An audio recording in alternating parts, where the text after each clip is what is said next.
Well, morning, guys. This morning came into the shop, dude. It's been somewhat hectic during the week, but today, even though I do have some units in the shop, as you can see, there's one behind me, and there's a couple of them over to my left. I have no parts for these, so I can't really get any work done on these. I've already got two of them prepped. All I need is the parts to come in so I can go ahead and finish them up. So today we went ahead and decided to, get some other smaller stuff done that has been giving us some trouble, but haven't had time to actually attend to. So let me show you. Today we got this little power washer. Well, it's not little, it's a 4200 PSI. It's a DeWalt.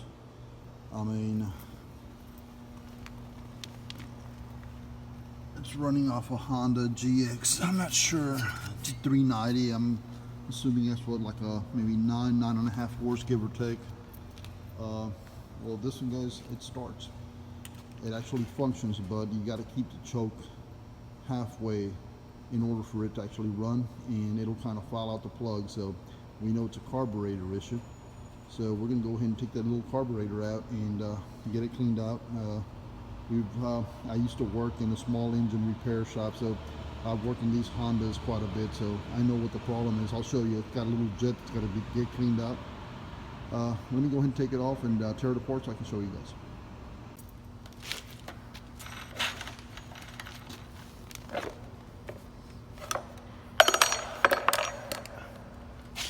Remove the air cleaner, air filter, air cleaner cover. Get those out of the way. Carburetor's just right here. They're simple. Two little 10mm bolts, and then it's got another one over here on top holding this air cleaner box in place. So let's go ahead and get these off.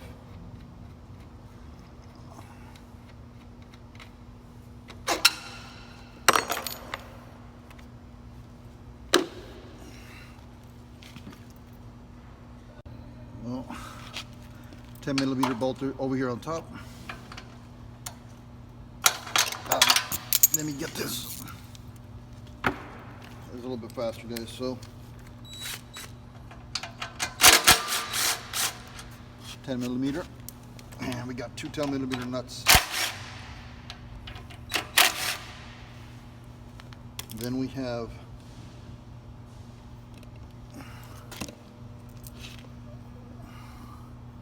gotta get this on off for the fuel turned, and we got to get this little choke pulled over almost all the way, maybe 3/4 of the way, so we can go ahead and pry this back. Let's remove this plastic case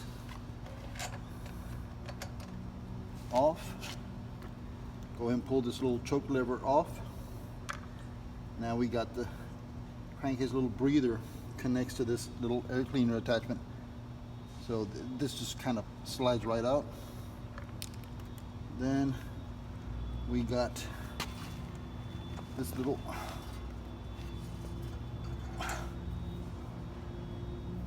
gasket, little thermo, little heat shield off. Pull the carburetor out just a bit so we can go ahead and get this governor rod off the carburetor. Remove the spring first. Okay, this little spring comes off.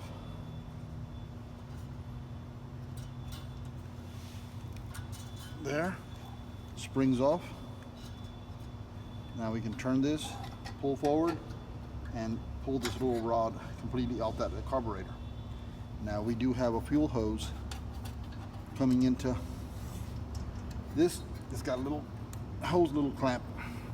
I just pinch it and it comes right off, guys. Well, this is a little stubborn, so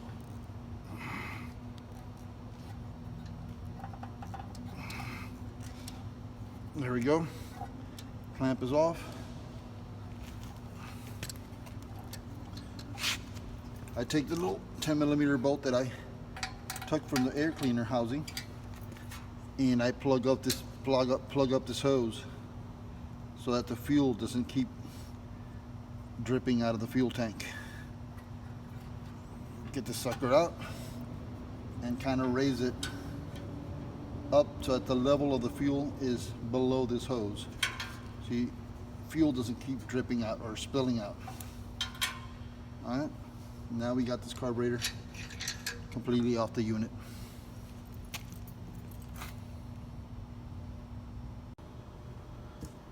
Here's a little carburetor, and guys, that cup still here. We got iced tea today, so can't do without this. So let me go ahead and take the sucker apart.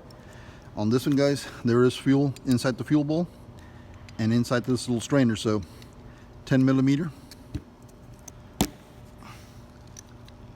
There we go. It is going to drain off, you know, I don't know, maybe an ounce of fuel, give or take. It's not that much, but there is fuel in there.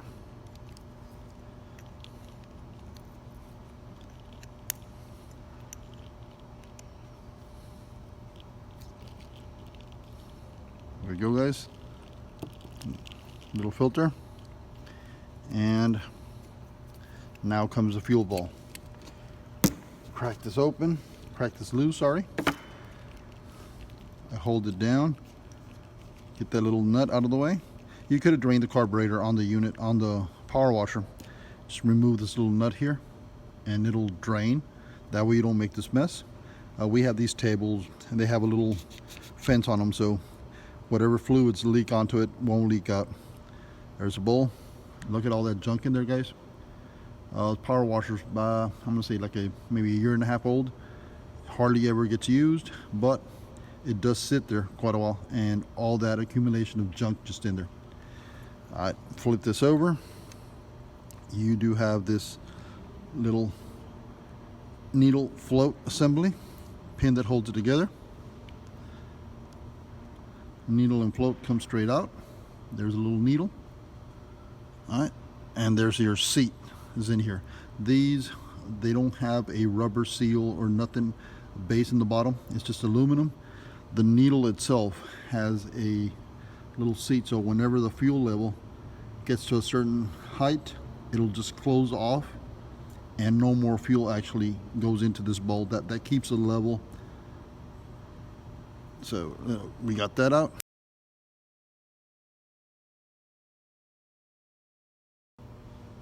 Well, guys, I'm gonna go ahead and take these over to the parts washer real quick. I'm gonna take the bowl, this little bowl, and the carburetor assembly over to the parts washer, get it somewhat cleaned out, get some of this gunk off of it, and then I'll come right back and I'll show you the needles and how I clean them. I do apologize, guys. I hadn't paid attention to the contrast on the brown paper in the bottom. You guys weren't able to see the little parts, that oil, because of the brown paper. They kind of camouflaged them. As you can see, this one's got little holes on the side. Make sure all these are unclogged.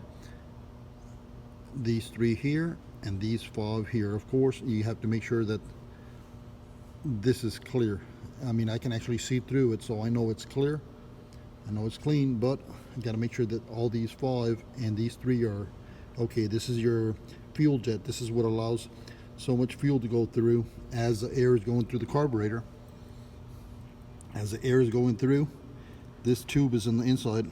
Air runs over this, and that creates a little vacuum, and it sucks fuel upward onto the carburetor. And the little holes on the side is to allow, the vacuum is so great that if you had no holes, it would get too much fuel and it would just drown your engine. It would just die.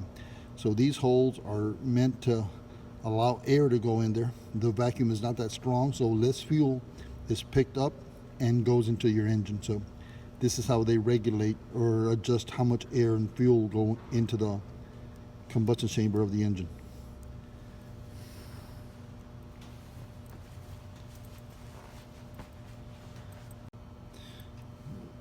You guys, to clean out this jet, we normally use like a, I'm going to say it's a tool very similar to a torch tip cleaner. But in this case, let's just say we didn't have one. I mean, I'm going to show you guys the way I would do it if I didn't have access to one of those torch tip cleaner tools. Basically, I take a simple wire brush, dude, bend one of the wires out, and basically just run it through each and every single little hole. Basically just there, and there, guys. He goes through it. All right. Basically, you do that to all of them, and then you quarter turn and you do it to the rest, and that'll get it clean. Like I said, I mean, the inside of ours is very, very clean. I can see through it, so no need to get this one cleaned out, but that's how we do it, guys. Now this one here, this is the one I consider one of the most important parts. I'm going to use the same wire brush, dude. Basically, this does not go all the way through. It doesn't come out the top, but there's a hole, and you can see that little wire just push into that hole. Make sure this is nice and clean. I can feel a little like something's catching, so I'm just going to continue doing it, turning it until I don't feel that catch, and voila, that's clean, guys. Well, guys, now that we got all our little parts cleaned out, like I said, I mean, I consider this to be very important. This is also very important, and cleaning out this little nozzle or jet is also very important. We already got this carburetor clean and blown out. We already got all these clean, so let's go ahead and put it back together, guys.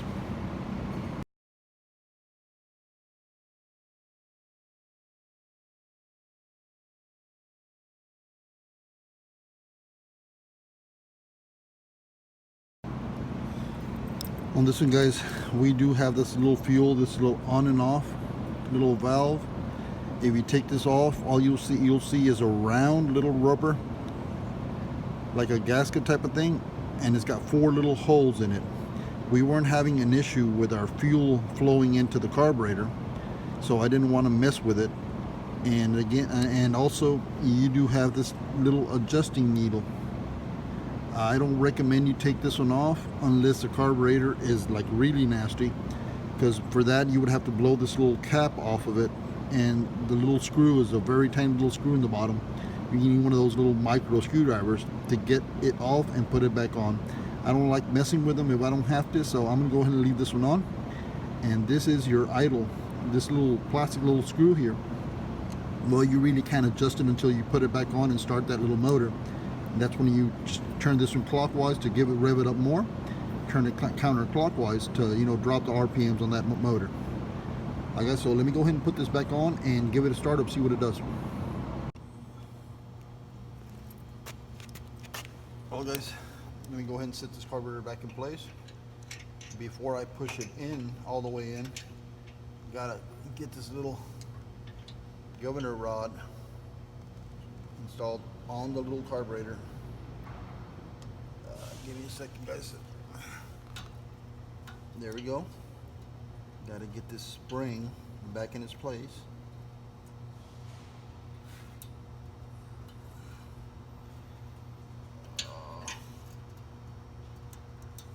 There we go. Now we can go ahead and push this one back. We get this fuel on.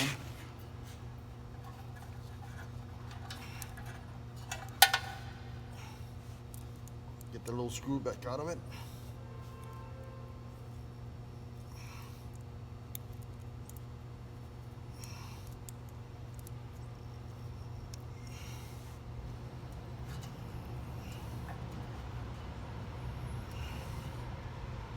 Plug that fuel line back into place. Alright.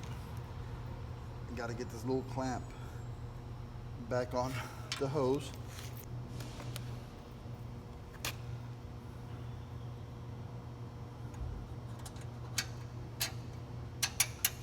Whatever this is called, insulator. I can't remember the correct name for it, but that there.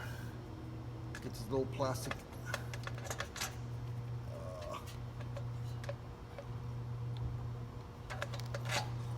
back in. All right. 2 little nuts go back in place.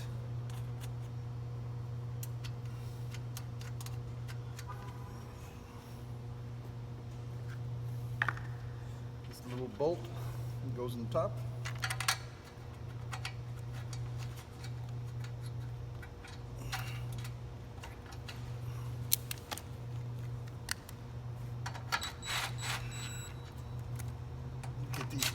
tight, not too tight, but enough. Get this back in there.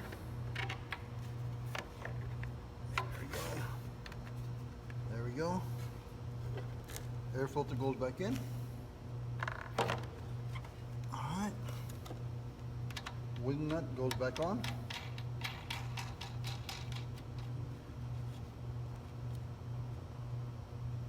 There. Cover goes back on.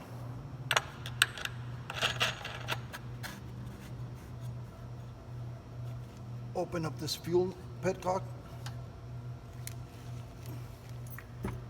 And guys, let me go ahead and crank this sucker over, see what it does.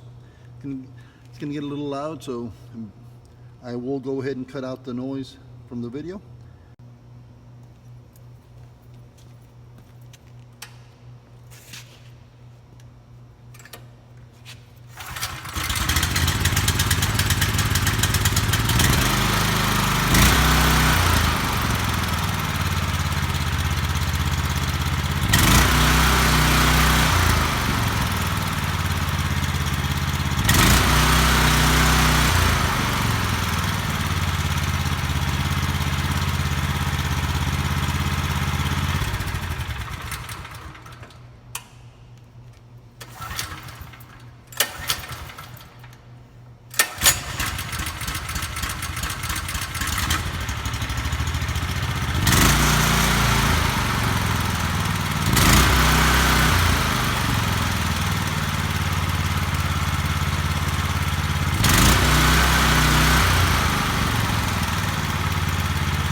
I mean, that was not a major carburetor rebuild. I mean, there's a couple of things I didn't touch for other reasons, but heck, I mean, I did point out the most common issues with these little carburetors.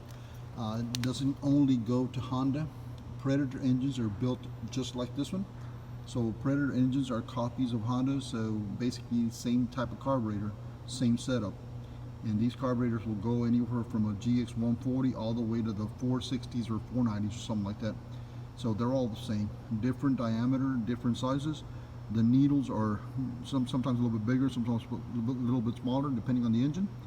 But they all are built in the same fashion. They all look identical except for size. So they all clean up in the same fashion. Alright guys, appreciate you guys watching, and like and subscribe.